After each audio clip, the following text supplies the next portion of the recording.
अस्सलाम वालेकुम एवरीवन। मैं आज आ गई हूँ एक नई ज़बरदस्त वीडियो के साथ। और लिटरली आज का हमारा टॉपिक इतना इम्पोर्टेंट है कि जब मैं यूके आने वाली थी अपनी पहली इंटरनेशनल स्टडी के लिए, तो आई विश कि मुझे कोई ऐसी सपोर्ट सिस्टम या कोई गाइड करने वाला होता मेरे पहले इंटरनेशनल एक्सपीरियंस में, जिससे मेरी कम से कम एफर्ट्स, टाइम, ये सब चीज़ें लगती, लेकिन आउटपुट बेस्ट और मैक्सिमम आता। लेकिन क्योंकि हमें एक्सपीरियंस नहीं होता, हम एक्सपीरियंस के साथ ये चीज़ें सीखते हैं, तो फिर वो हमारी जर्नी निकल जाती है और हम अपने हिसाब से जो भी आउटपुट ला सकते हैं वो लाते हैं, और बाद में हमें पता चलता है यार ये करते या ये कोई बताता तो बहुत यूज़फुल हो जाता, राइट? तो आज मैंने सोचा कि मैं अपनी एक्सपीरियंस के साथ वो बेस्ट टिप्स शेयर करूं जो आई डोंट थिंक सो कोई भी और करता होगा। ऑल्दो आई नो कि यूट्यूब पे बहुत सारे चैनल्स हैं जिसमें भरपूर किस्म की आपको इन्फॉर्मेशन मिलती है, बहुत सारी टिप्स मिलती है, बट आई थिंक हर किसी का अपना पर्सपेक्टिव होता है, हर किसी की अपनी टिप्स एंड ट्रिक्स होती हैं, और मोर और लेस सभी यूज़फुल होती हैं, लेकिन कुछ ज़्यादा यूज़फुल भी हो सकती हैं जो आपको अगर पता चल जाए तो आपके लिए बहुत आसानी होने वाली है, ठीक है? तो आई होप आप लोगों को ये टॉपिक पसंद आए, और अगर कोई कमी भी हो तो डोंट हेजिटेट टू शेयर, बताने के लिए कि आपको क्या पॉइंट्स मिसिंग लगे या क्या चीज़ ठीक नहीं लगी, क्या अच्छी लगी, वो सब बताएं। पॉजिटिव नेगेटिव सब फीडबैक दें, और ये मेरा एक्सपीरियंस है जो आगे जाके मुझे काम आएगा। तो बेसिकली आज का हमारा टॉपिक है कि अ, जब आप यूके की यूनिवर्सिटी में फ़र्स्ट टाइम जाते हो, अगर आपकी कोई फ़र्स्ट इंटरनेशनल डिग्री है जिसके लिए आप जा रहे हो विदाउट नोइंग क्या स्टैंडर्ड ऑफ एजुकेशन है, किस तरह पढ़ाई होती है, लेक्चरर्स कैसे होते हैं, वहाँ की फॉर्मेलिटीज़, वहाँ के प्रोसीजर्स, हर चीज़ क्या है, आपको कुछ नहीं पता। और बस आप एक ख्वाब के साथ जाते हो कि यार हम यूके जाएंगे और अपनी पहली इंटरनेशनल डिग्री हासिल करेंगे। तो बेसिकली मैं आज कुछ ऐसी टिप्स शेयर करने वाली हूँ जिसके थ्रू आपको स्टडी करने में बहुत हेल्प होगी और अच्छे ग्रेड्स लेने में भी बहुत हेल्प होगी, but productively, efficiently and effectively, बजाय इसके कि आप अपनी फुल ऑन मेहनत कर रहे हो, सब अपनी 24 आवर्स जो है अपने ऑलमोस्ट 24 आवर्स लगा रहे हो, और फिर भी आपको नहीं पता कि क्या आउटपुट होने वाला है, एंड आउटपुट आपका रिजल्ट आपके ऊपर नीचे हो सकता है। लेकिन जो मैं टिप्स दे रही हूँ, आप अगर उसको फॉलो करेंगे तो लिटरली मैं बता रही हूँ कि आप जब यूके जाओगे अपनी स्टडी के लिए, तो एकदम से हर चीज़ में खो जाने और लॉस्ट फील करने के बजाय आपको पता होगा कि आपको क्या करना है और आपको किस तरह से जो है ना बेस्ट अपना इनपुट देना है, ठीक है? तो स्टडीज़ के लिहाज से मैं आपको टिप्स बताने वाली हूँ जो आपको बहुत हेल्प करेंगी। मेरी फर्स्ट टिप ये होगी कि आपको लेक्चर के टाइम पे नोट्स किस तरह से लेने हैं। तो क्या होता है कि ये एक बहुत ही मेजर फैक्टर है जो कंट्रीब्यूट कर रहा होता है कि आप किस तरह से स्टडी कर रहे हो, क्योंकि जब आप लेक्चर रूम में बैठे होते हो और टीचर लेक्चरर जो है आपको टीच कर रहा होता है, तो बेसिकली काफ़ी सारे बैरियर्स हैं जो बीच में आते हैं। फॉर एग्जांपल आपका लैंग्वेज बैरियर, क्योंकि आपकी फ़र्स्ट इंटरनेशनल डिग्री है, हो सकता है सेकंड भी हो या वट, लेकिन लैंग्वेज बैरियर बहुत सारे लोगों को होता है। और जिनको इंग्लिश इतनी अच्छी नहीं आती वो नहीं समझ पाते कि लेक्चरर जो है ना किस पॉइंट तक चला गया और हमें पूरी बात ही समझ नहीं आई, ठीक है? लैंग्वेज बैरियर्स होते हैं, तो कुछ लोग करियर पाथ अपना चेंज करते हैं जिसकी वजह से उन्हें इतना बैकग्राउंड की इंफॉर्मेशन नहीं होती उस फील्ड से रिलेटेड।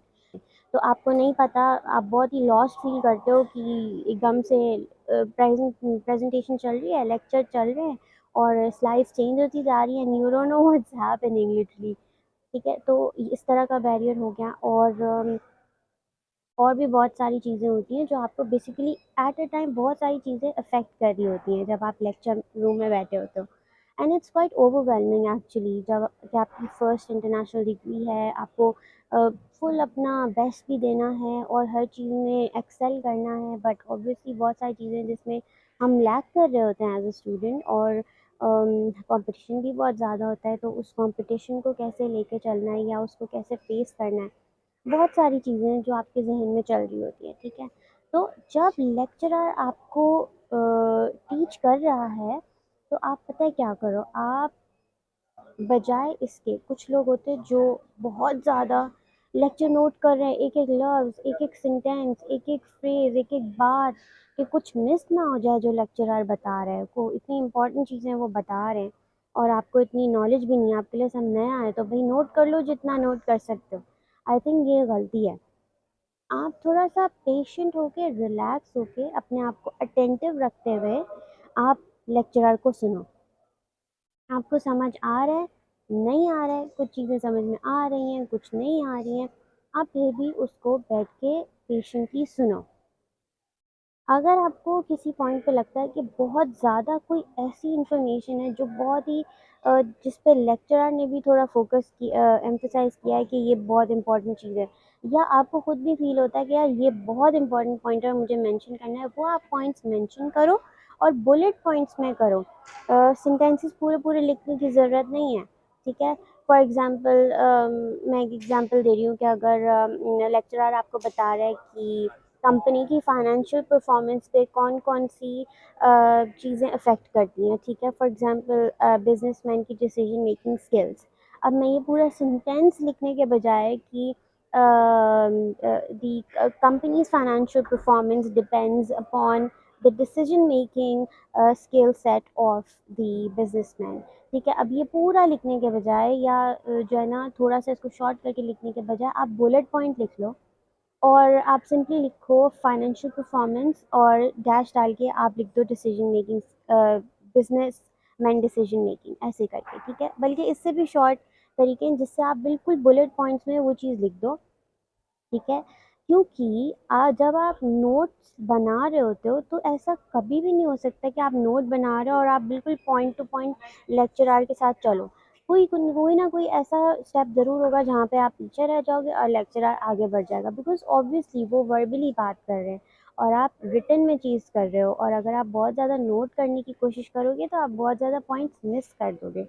हो सकता है आप इस चक्कर में कोई बहुत ही इम्पोर्टेंट बात या पॉइंट या चीज़ मिस कर दो जो बाद में बहुत डिफ़िकल्ट हो जाएगा कवर करना। एंड सबसे अच्छी बात मैं आपको बताऊँ कि मोस्टली यूनिवर्सिटीज़ में क्या होता है कि जो लेक्चर्स होते हैं वो रिकॉर्डेड होते हैं। सेमिनार्स या प्रैक्टिकल्स कभी-कभी नहीं होते रिकॉर्डेड, लेकिन जो लेक्चर्स होते हैं लेक्चर रूम में वो मोस्टली रिकॉर्डेड होते हैं, ठीक है। और अगर ऐसा है तो वो तो बेस्ट हो गया, क्योंकि वो तो आप बाद में भी बैठ के तसल्ली से सुन सकते हो। लेकिन उस टाइम अटेंटिव रहें, साथ यहाँ पे वो सिस्टम भी नहीं है जैसे हमारे इंडिया का, तो पता नहीं, हमारे पाकिस्तान में तो ऐसा होता है कि लेक्चर रूम में अ, मना होता है, कोई आप कैंडी नहीं खा सकते, कोई आप टी कॉफ़ी कुछ नहीं रख सकते, सिर्फ पानी पे गुजारा करो। Not every university but I think बहुत सारी ऐसी यूनिवर्सिटीज़ हैं जिनके बहुत स्ट्रिक्ट रूल हैं, और ये मुझे ठीक नहीं लगता, क्योंकि अगर फॉर एग्जांपल आप प्रोडक्टिव होने के लिए अपने पास कॉफ़ी रखना चाह रहे हो तो दैट्स रियली गुड। तो I think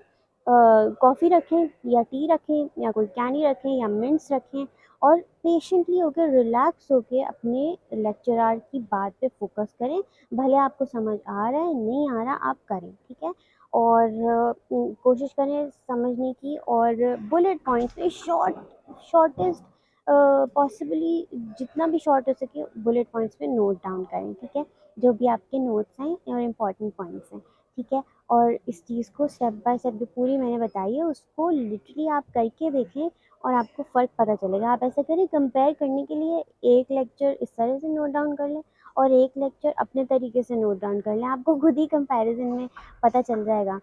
although I know कि हर किसी के लिए डिफरेंट होता है, कि किसी को क्या कन्वीनियंट है, लेकिन अकॉर्डिंग टू मी जो मुझे सही लग रहा है वो ये टिप बहुत ज़बरदस्त है, ठीक है। ओके। हमारा जो सेकंड वाला पॉइंट है, सेकंड टिप है, वो बहुत ही यूज़फुल है, क्योंकि हमारे जो स्टूडेंट्स हैं ना उनका मेन फोकस होता है एग्ज़ाम्स, जिन्हें जिन्हें हम असेसमेंट भी कहते हैं। एंड मेरी दूसरी टिप उस चीज़ के लिए है। तो दूसरी टिप क्या है कि जैसे ही आपका कोर्स स्टार्ट हो ना, तो आप लोग बेसिकली एग्ज़ाम्स पे फोकस करना स्टार्ट कर दें। वो कैसे? कि यहाँ पे क्या होता है यूके की यूनिवर्सिटी में कि बहुत अच्छा सिस्टम एक ये है कि ये लोग हर चीज़ एडवांस में डे वन से इवन कुछ यूनिवर्सिटीज़ तो कोर्स स्टार्ट होने से पहले ही आपको आउटलाइन दे देती है कोर्स की, जिसमें क्या होता है कि आपको एक एक डेट, एक एक डेडलाइन, एक एक मतलब एग्ज़ाम हो, असाइनमेंट हो, कोई सेमिनार हो, प्रैक्टिकल्स हो, उसका आप इन्फॉर्म रहते हो कि कब क्या है। पूरा एनुअल जो है ना आपको कोर्स आउटलाइन मिल जाता है विद डेडलाइंस एंड एवरीथिंग, ठीक है। तो और शुरू में ही लेक्चर्स में बताना स्टार्ट कर देते हैं, पहले दूसरे लेक्चर से ही, कि एग्ज़ाम किस फॉर्म में होगा, किस तरह का एग्ज़ाम आता है, परसेंटेज क्या है, कि फॉर एग्जांपल लॉन्ग क्वेश्चंस कितने आते हैं, शॉर्ट क्वेश्चंस कितने आते हैं, एमसीक्यू कितना परसेंटेज की एमसीक्यू बेस्ड क्वेश्चंस होते हैं। तो हर चीज़ वो बहुत ही स्टूडेंट को इन्फॉर्म्ड वे में करते हैं, ताकि स्टूडेंट्स को किसी किस्म का सरप्राइज़ ना मिले। ऑलरेडी हम लोग के लिए हर चीज़ एक सरप्राइज़ है, तो वो चाहते हैं कि हम इजीली कोप अप करें और ज़्यादा स्ट्रेस ना लें, क्योंकि हम लेते तो हैं स्ट्रेस। तो उसके लिए ये बहुत अच्छी चीज़ है कि डे वन से स्टूडेंट को पता होता है कि ये असाइनमेंट इस टाइम पे ड्यू होगा, ये एग्ज़ाम इस टाइम पे होगा। और कुछ यूनिवर्सिटीज़ ऐसी भी होती हैं जो एक साथ अगर एनुअल आपको ना भी दें तो एटलीस्ट सेमेस्टर वाइज तो बता ही देते हैं, कि फॉर एग्ज़ाम्पल कुछ यूनिवर्सिटीज़ एक सेमेस्टर में कुछ number of few number of modules लेके चलते हैं। फॉर एग्ज़ाम्पल दो तीन मॉड्यूल्स ले लिए, तीन चार मॉड्यूल्स ले लिए, और वही पढ़ाते गए सेमेस्टर वन में। और जैसे फॉर एग्ज़ाम्पल पहला मॉड्यूल ले लिया, उसको जब तक पहला मॉड्यूल ख़त्म नहीं हुआ दूसरा मॉड्यूल स्टार्ट नहीं होगा, ठीक है। और कुछ यूनिवर्सिटीज़ ओवरऑल चलती हैं कि फॉर एग्ज़ाम्पल सारे मॉड्यूल्स एक साथ चलते हैं, थोड़े थोड़े जो है ना लेक्चर्स हर मॉड्यूल से रिलेटेड होता है, और इस तरह से सेमेस्टर डिवाइडेड होते हैं। तो डिपेंड करता है कि यूनिवर्सिटी की पॉलिसी क्या है। तो कुछ यूनिवर्सिटी सेमेस्टर वाइज या मॉड्यूल वाइज आपको बता देते हैं कि क्या डेडलाइंस हैं, कब असाइनमेंट्स हैं, कब ड्यू हैं, और कब असाइनमेंट्स ड्यू, कब असेसमेंट्स ड्यू एंड एवरीथिंग, ठीक है। और इन सब का स्ट्रक्चर क्या होगा, तो वो बहुत यूज़फुल होता है। तो बेसिकली डे वन से ही आप ना इस चीज़ पे काम शुरू कर दें कि आपका एग्ज़ाम कब है, उसका एग्ज़ाम स्ट्रक्चर क्या है। और इवन लेक्चरर्स आपको कोर्स के थ्रू सैम्पल एग्ज़ाम पेपर्स भी देते हैं, जो पास्ट ईयर एग्ज़ाम्स होते हैं वो भी आपको सैम्पल के तौर पे देते हैं, और कुछ डमी एग्ज़ामिनेशंस या असेसमेंट पेपर्स भी देते हैं आपके प्रैक्टिस के लिए। वो आप शुरू कर दो एज़ सून एज़ पॉसिबल, जैसे ही आपकी स्टडी स्टार्ट हुई है आप उसको गो थ्रू करना शुरू कर दो। भले आपको वो कोर्स कवर हुआ है नहीं हुआ है, एटलीस्ट आप थोड़ा बहुत उसको गो थ्रू करने शुरू कर दो टॉपिक वाइज, ठीक है। और जितना कवर किया है बस आप उसको देखते जाओ कि अच्छा ये हमने पढ़ लिया, ये हमने नहीं पढ़ा, इस तरह, ठीक है। और साथ ही साथ क्या होगा कि जब आप थोड़ा मतलब मॉड्यूल्स आप कवर करने लग जाओ और आपको लगे कि हाँ कुछ 50% जो है ना एग्ज़ाम पेपर का स्ट्रक्चर फॉलो हो चुका है या उससे ज़्यादा, ठीक है, तो आप प्रिपरेशन शुरू कर दो। प्रिपरेशन क्या होगी कि आप वो एग्ज़ाम पेपर सॉल्व करो। दो चीज़ें होंगी इससे, एक तो आपकी टाइम मैनेजमेंट होगी और दूसरा आपकी एग्ज़ाम की प्रिपरेशन भी होगी टॉपिक वाइज, कि आप कहाँ लाए करते हो, आपको कितना आता है, कितना समझ में आ रहा है, मतलब क्या प्रोग्रेस, क्या परफॉर्मेंस है आपकी। अगर आप रियल टाइम एग्जामिनेशन में बैठोगे तो क्या करने वाले हो, क्या तीर मारने वाले हो, ठीक है ना। तो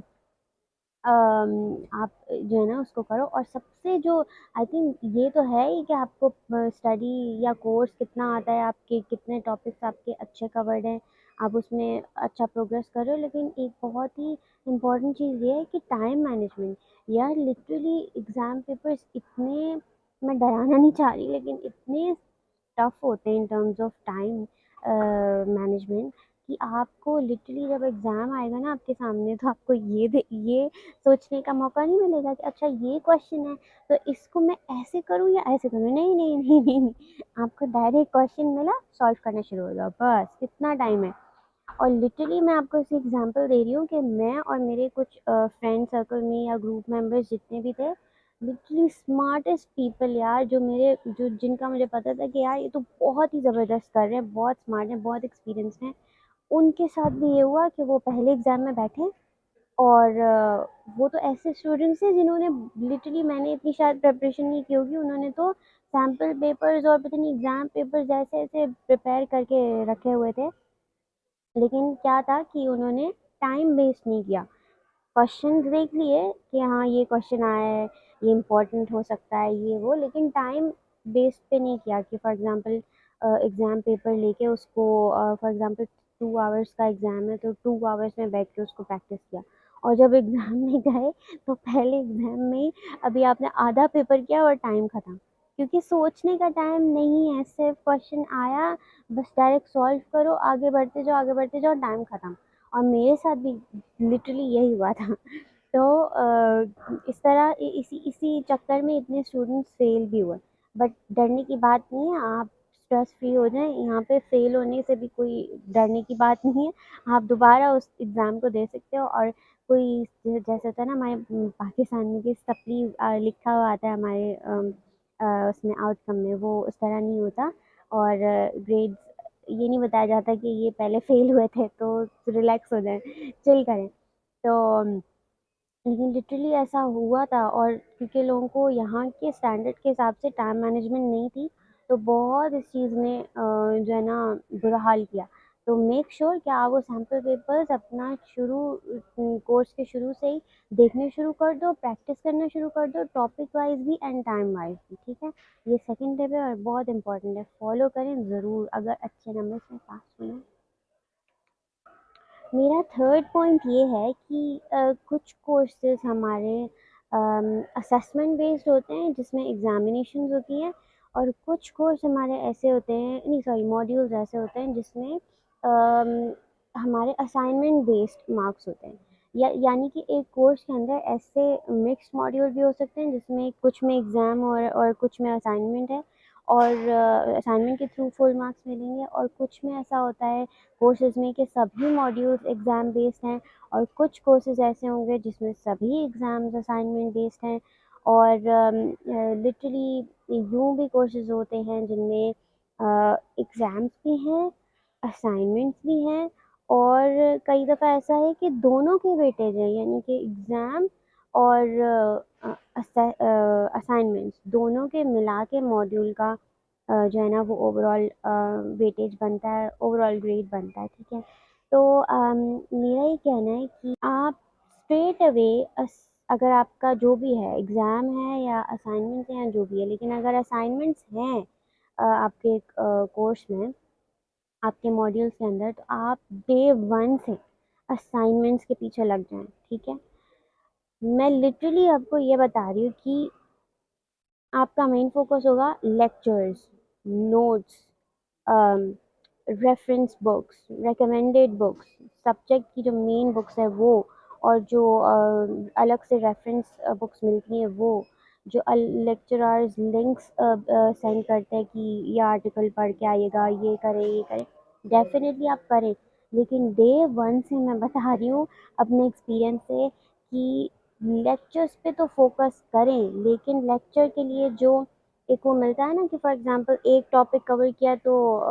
उसकी होमवर्क में आपको मिल जाता है कि चैप्टर नंबर ये और ये 1 2 एंड 3 पढ़ें, साथ में ये रेफरेंस आर्टिकल्स पढ़ें, साथ में इस रेफरेंस बुक को फॉलो करें, इन इन टॉपिक्स के लिए इतना मटेरियल इकट्ठा हो जाता है एक ही लेक्चर के बाद कि आप लिटरली फर्स्ट डे भी लाइब्रेरी जाके अगर 24 आवर्स भी आप दे दोगे ना, तो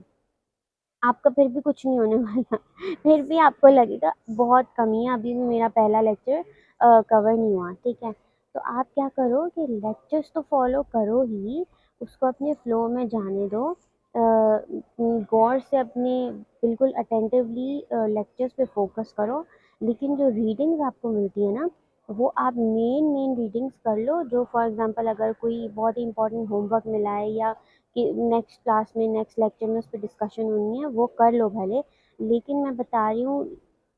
बहुत ज़्यादा इम्पोर्टेंस आप असाइनमेंट को दें, क्योंकि असाइनमेंट की भी बिल्कुल असेसमेंट्स की तरह होता है कि सारी डिटेल शुरू में ही मिल जाती है कि कब कौन सा असाइनमेंट होगा, उसकी क्या क्या रिक्वायरमेंट्स हैं, क्या क्या स्ट्रक्चर है, क्या क्या जो है ना किस तरह का असाइनमेंट आपको चाहिए, क्या क्वेश्चंस हैं या ऐसे राइटिंग है या जो भी है, और सब कुछ आपको पता चल जाता है शुरू में ही। आप लिटरली असाइनमेंट्स पे भी फोकस करो, क्योंकि क्या होता है कि स्टूडेंट्स लेक्चर लेते हैं और बस रीडिंग्स एंड जो बेसिकली रेफरेंसेस और ये सारी चीज़ें मिली होती है ना, कि ये चैप्टर रीड करें, ये रेफरेंस बुक फॉलो करें, ये main main recommended book follow करें, और लिंक्स भी इतने इतने भर भर के मिल रहे होते हैं रिसर्च बेस्ड। आप लेक्चर पे फोकस करें एंड सेकेंडली आप असाइनमेंट्स पे फोकस करें। अगर आप ऑल्दो यूज़फुल होंगी, बहुत यूज़फुल होंगी आपके लिए वो लिंक्स, वो रेफरेंसेस एंड एवरीथिंग, लेकिन अगर आप वो कवर करने बैठे और असाइनमेंट आपने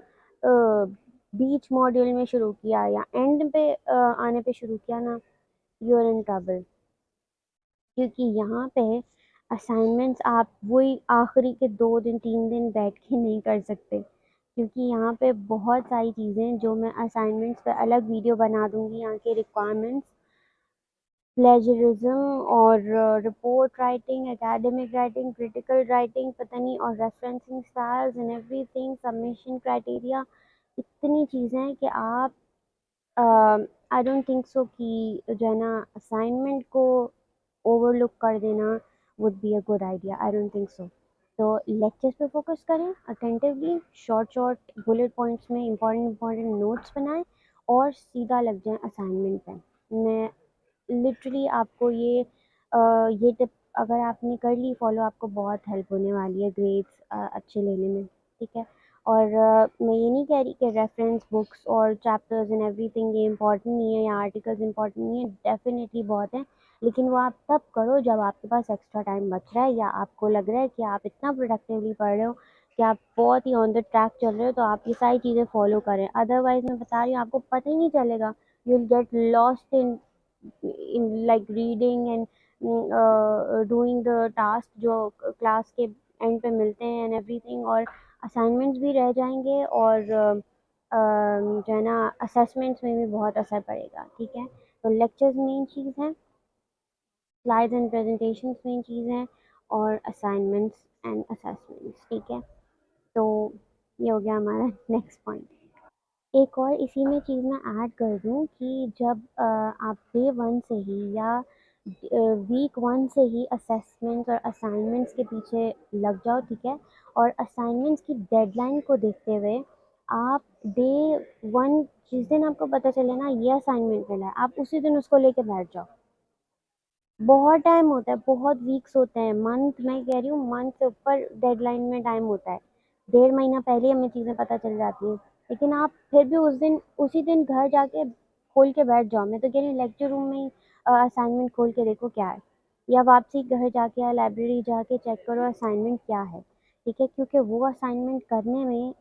आपको लिटरली 1.5 महीना भी आप कम पड़ जाए शायद, आहिस्ता आहिस्ता जब आप करोगे तो आप लिटिल बाय लिटिल थोड़ा थोड़ा करते रहो, ताकि आपका स्ट्रेस भी मैनेज होता रहे, काम भी होता रहे, और एंड में एकदम से पैनिक अटैक भी ना आए कि यार डेडलाइन में इतने दिन रह गए और काम स्टार्ट ही नहीं किया। और फिर जब स्ट्रेस एक्यूमुलेट हो जाता है तो फिर और ज़्यादा चीज़ें समझ नहीं आती, जो आमतौर पे आपका दिमाग प्रोडक्टिवली काम कर रहा होता है, आइडियाज़ आते हैं, पॉइंट्स आते हैं, वो भी रह जाते हैं पीछे। तो बेहतर है कि आप जो है ना डे वन से आप थोड़ा थोड़ा करके टाइम निकालें, और जो है ना हाफ एन आवर या समथिंग अ डे, या इवन 20 to 25 मिनट्स या 30 मिनट्स, चलो आप प्रोडक्टिवली ना अपने असाइनमेंट्स को दे दें, और जब तक डेडलाइन आएगी आपको कोई टेंशन नहीं होगी, और उस टेंशन का आपके कोर्स पे कोई आपके मॉड्यूल्स पे, आपकी परफॉर्मेंस पे कोई असर नहीं होने वाला। अदरवाइज जो ये असाइनमेंट्स और असेसमेंट जो इंटरनेशनल स्टूडेंट के ऊपर प्रेशर बनाते हैं ना, I can't even explain it in words, जब आप आओगे आपको पता चलेगा। और अगर आप ये टिप्स फॉलो कर लो ना लिटरली, तो मैं कह रही हूँ आप 100 तरह की मेंटल हेल्थ इश्यूज से भी बच जाओगे, क्योंकि यहाँ पे आके एकदम से culture shock, education shock, technology shock, यहाँ के और हमारे कंट्री के स्टैंडर्ड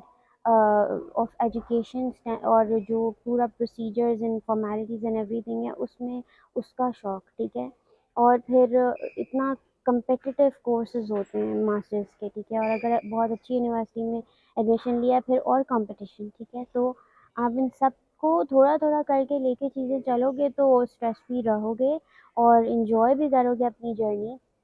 और वरना इतनी चीज़ें हो जाएंगी ना कि फिर आप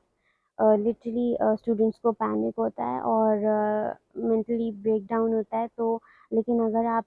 ये सब फॉलो करोगे ना तो इन्जॉय भी करोगे और ग्रेड्स भी अच्छे आएंगे, परफॉर्मेंस भी अच्छी होगी, स्ट्रेस भी नहीं होगा और मज़ा भी आएगा।